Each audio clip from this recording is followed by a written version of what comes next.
Hey there, welcome to LSAT Demon Daily. I'm Ben Olson. That's Nathan Fox. We're the founders of LSATdemon.com and our weekly podcast, Thinking LSAT.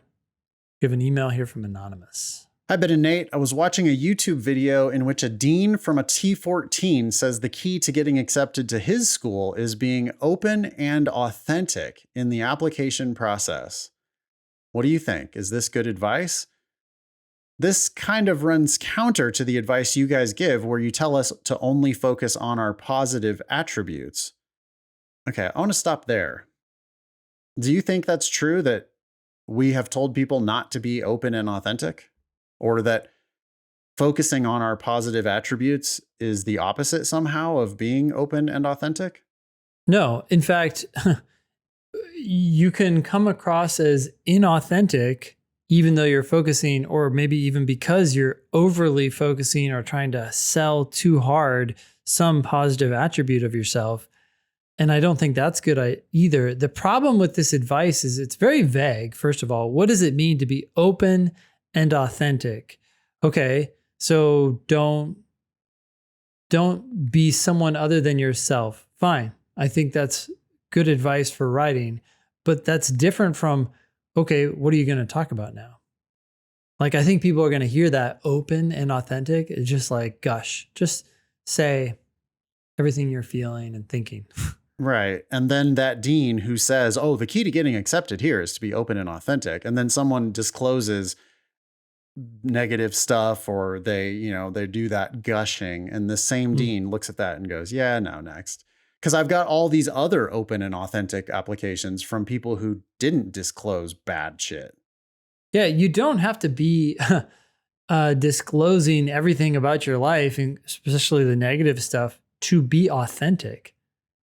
You're just not being dishonest about the stuff you decide to talk about. No, you're being open and authentic about your positive attributes. I guess I can see a little bit of room for some humility, like poking fun at oneself in almost like a humble brag kind of a way. I'm reminded of that personal statement from a student of mine a long time ago, who was the personal statement started with basically, I was the slowest guy on the Rice University track team. Mm-hmm. Mm-hmm. And the story that he wanted to tell was about how he was able to be this like cohesive force on the track team. Also, he is saying, I'm on the Rice University track team, which is pretty badass, right? But saying I'm the slowest runner on the Rice University track team, now I think that's the kind of open and authentic that would really sing to this dean, right? Where it's like, oh, exactly. You're not like this awkwardly, I'm thinking of someone at a party who's awkwardly saying like, oh, and by the way, I did this and I did that. And you're just like, okay, we get it. Like, you really have this need to tell us how great you are. We're not asking people to do that. We're asking them to focus on something good, but be real about it, right? Like, how was it really? Was it that amazing? Like, just tell it how amazing it actually was. Don't blow it up. Yeah. Anonymous continues, would highlighting our personal struggles in addition to our achievements be a mistake on our part? Why do you think the dean would say that? Well, the dean said being open and authentic is good. Highlighting our personal struggles. I'm not sure the dean actually said that. I think the dean said you should be open and authentic. Yeah, this advice is really kind of almost useless on some level, because it depends on your interpretation of what I would open go and a step authentic further. Yeah. I would say that it's not useless. It's very likely going to be harmful. Yeah.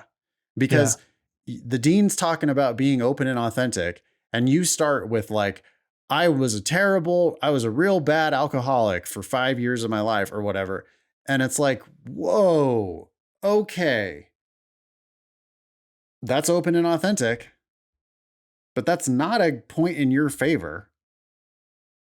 It's going to lead people to make all these inferences about like, I wonder if you really have it sorted out. I wonder if I don't know. It's just, why would the dean say that? Well, because the truth about this dean is that he is going to deny like at least half of the applications that come in, probably more than that. Yeah. So at a T14 school, Mm-hmm. just keep that in mind. This is coming from someone who denies more than half of every application that they read. Yep. So do you want to give that person reasons to deny you? And No. I don't think you do. Yeah. You can why can't you seem open and authentic while emphasizing your strengths? I don't think you need to bring up, what personal struggles are going to be good in your personal statement. It's that I'm the slowest person on the track team. That is the kind of personal struggle that's good. Yeah. Or like giving all of the success. Let's say you were a manager and your team just, Yes. And you talk about how we succeeded and the team did a great job. And you know what? We all know that has a lot to do with your leadership. But it's so awkward when the person flips that around and starts saying, and then I told the team to do this. And when they messed up this, I told them to do that. And everything that I did helped us to succeed. And I am so glad that I led our team to victory. It's like, okay, now you're just over the top awkward. Yeah. Like if I was writing a personal statement for law school and I started giving all this praise to our amazing demon team, right? Like if I talked about how welcoming and open and smart and funny and earnest and empathetic our teachers are. Yep. I'm giving the credit to them, right? Like what we've built here at LSAT Demon is because of our team. And I'm being open and authentic, right? But I'm also, emphasizing how good my team is. Yeah. Love to know exactly which dean this was and which school that was. And I'd love to know exactly what the dean said. But yeah. I think when they give that kind of blanket advice of be open and authentic, you do have to remember that they are going to deny more applications than they are going to admit. And them saying that helps them. They don't like, why would they help you? I guess that's really something to think about, right? Why would they give you advice that would be unequivocally in your favor if instead they could give advice, this vague advice about be open and authentic? And then if everybody is really open and authentic, then it allows that dean to have way more information with which to cull the herd, essentially.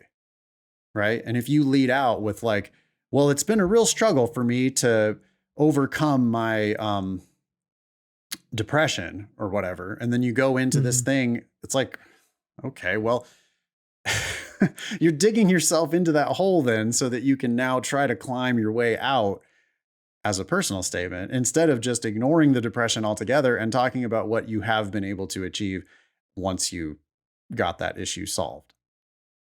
All right, that's my 2 cents. Yeah. Anonymous ends. P.S. Thank you so much for helping me go from a 147 to a 170 on the official April LSAT. I couldn't have done it without you guys. Fantastic. That's what's going to open the door to these T14s. Yep. I just think if you really disclose a lot, if you go for openness and authenticity, I have a feeling that you're going to very frequently be muddying the waters. They see you clearly with your 170.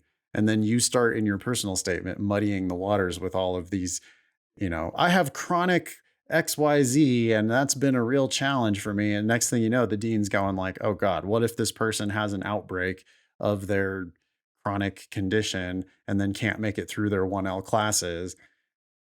It's just not really, that's not going to be stuff how is that in your favor? Yep. All right. I've said enough. Thanks for writing in, Anonymous. Email daily@lsatdemon.com if you'd like to ask us a question or share some LSAT or law school admissions news. Thanks for listening.